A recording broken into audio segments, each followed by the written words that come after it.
Both sentences are wrong because they have a double negative.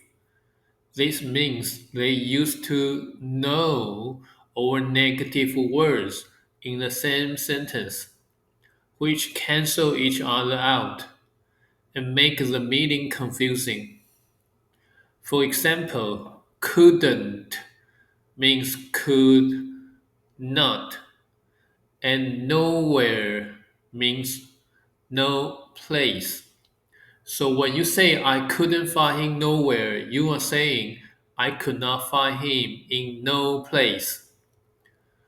The rule is simple. Only use one no or negative word in one sentence. We can fix these sentences in two easy ways.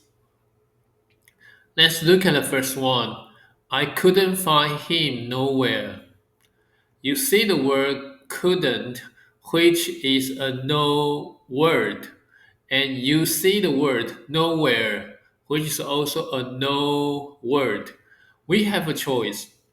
We can change nowhere to a positive word like anywhere, which gives us I couldn't find him anywhere.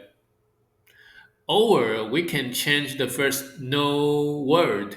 So we change couldn't to could. And we get I could find him nowhere. Both of these sentences are correct and have a clear meaning. Let's try the next one. There isn't no one here who knows her name. The no words are isn't and no one.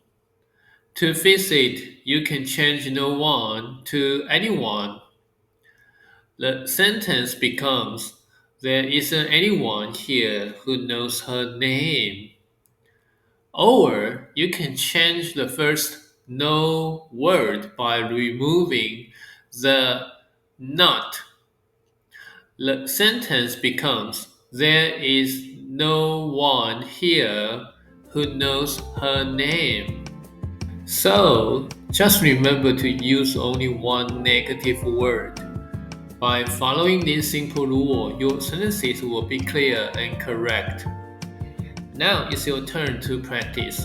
I've got 4 more sentences for you to try on your own. Write your answers in the comments below, and you can check your work near the end of this video. I'm Nelson, a real person, not AI, and I make these lessons for you. So don't forget to like this video and subscribe for more English tips.